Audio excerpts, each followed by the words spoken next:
नमस्कार मित्रांनो, मी आज तुम्हाला सांगणार आहे की नवीन पद्धतीनं नवीन अपडेट आलेल्या ऍप्लिकेशनमध्ये तुम्हाला ऍप्लिकेशन कसं करायचं आहे लाडकी बहीण योजनेचं। तर इथं नंबर तुम्हाला टाकायचा आहे, लॉग इन करायचं आहे। लॉग इन केल्यानंतर तुम्हाला एक ओटीपी येईल, तो ओटीपी तुम्हाला टाकायचा आहे। आणि हा जो सगळा काही मी तुम्हाला आज गोष्ट सांगणार आहे ती सगळ्यात महत्त्वाची आहे। ही नवीन ऍप आहे, या नवीन ऍपमध्ये कसं तुम्हाला चेंजेस करायचे आहेत, कसा फॉर्म भरायचा आहे, जेणेकरून तुम्हाला 1,500 रुपये तुमच्या प्रत्येक महिन्याला येतील। यासाठी व्हिडिओला एंड पर्यंत नक्की बघा। ज्यावेळेस तुम्ही ओटीपी टाकाल त्यावेळेस तुम्हाला असं एक स्क्रीन येईल, त्याच्यामध्ये तुम्हाला पहिल्यांदा तुमचं प्रोफाईल अपूर्ण आहे असा मेसेज येईल। ते अपूर्ण प्रोफाईल तुम्हाला पूर्ण करायचं आहे तुमचं नाव वगैरे टाकून। त्यानंतर इथं तुम्हाला स्क्रीनवर दिसत आहे मुख्यमंत्री माझी लाडकी बहीण योजना, याच्यावरती क्लिक करायचं आहे। तिथे तुमचं पूर्ण नाव टाकायचं आहे आधार कार्ड प्रमाणे। आता तुम्हाला एक गोष्ट सांगतो, जर तुम्ही पत्नी असाल तर तुम्ही पत्नी आहे म्हणल्यावर तुम्हाला नवऱ्याबरोबरचं नाव टाकावं लागेल। जर तुम्ही मुलगी असाल तर तुम्हाला वडिलांसोबतचं पूर्ण नाव टाकायचं आहे। इथं तुमचं नाव टाकल्यानंतर तुम्ही वडिलांचं नाव टाका, वडील असतील तर पती असतील तर पतींचं नाव टाका। त्यानंतर महिला तुम्ही लग्न झालं असेल तर लग्नाच्या अगोदरचं तुम्हाला इथं नाव टाकायचं आहे। लग्नाच्या अगोदरचं नाव टाकलं झालं की त्यानंतर तुम्हाला इथं खाली दिलेला आहे दिनांक, जन्मदिनांक जो आहे तो निवडायचा आहे। जन्मदिनांक निवडताना व्यवस्थित निवडा, कारण काय होतं याच्यामध्ये खूप चुका होतात। मग आपण चुकीचं जन्मदिनांक टाकतो, चुकीचं जन्मदिनांक टाकल्यानंतर आपला काही आधार कार्डवरचा दिनांक असतो तो वेगळा आणि हा वेगळा होतो। मग दुसरी गोष्ट, तुम्हाला जो काही आता नाव आहे पूर्ण नाव संपूर्ण नाव टाकलं, तुम्हाला आता पत्ता जो टाकायचा आहे तो आधार क्रमांक जो आधार कार्ड आहे त्यानुसार टाकायचा आहे। जिल्हा जो आहे तो तुमचा जिल्हा निवडायचा आहे। जिल्हा निवडल्यानंतर तुमचा तालुका जो आहे तुमच्या जिल्ह्यातला तो लोड होईल।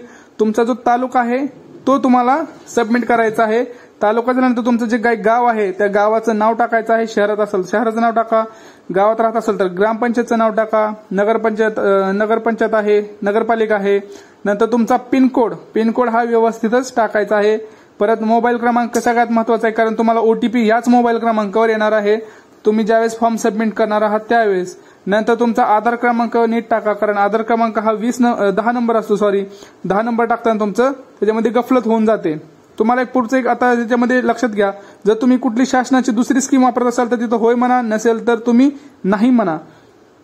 पुढचा महत्वाचा क्वेश्चन आहे वैवाहिक स्थिती। तर वैवाहिक स्थितीमध्ये इथं पहिलं काय होतं, अविवाहित हा ऑप्शन नव्हता। हा अपडेटनुसार आता तुम्हाला इथं अविवाहितवाल्यांना पण इथं ऑप्शन देण्यात आलेला आहे। ज्या लग्न झालेल्या मुली नाही त्यांना पण ही स्कीम लागू होणार आहे। आता महिला जर परराज्यात जन्माला असेल तर त्याला होय करा, नसेल तर नाही म्हणा।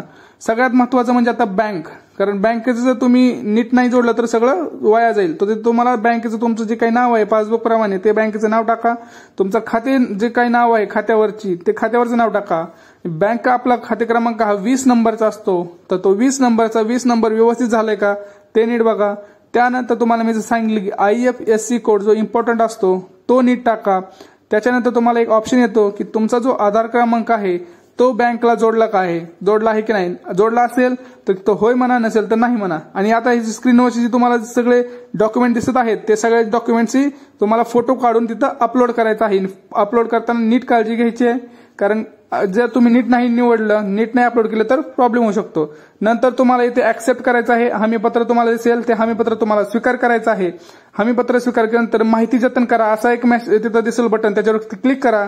नंतर तुमची ही सगळी एकदा माहिती चेक करून घ्या। माहिती चेक करून झाल्यानंतरच तिथे जे काही तुम्हाला बटन दिसतंय माहिती जतन करायचं त्याच्यावरती क्लिक करा। मग नंतर तुम्हाला तुमचा फॉर्म सबमिट होईल।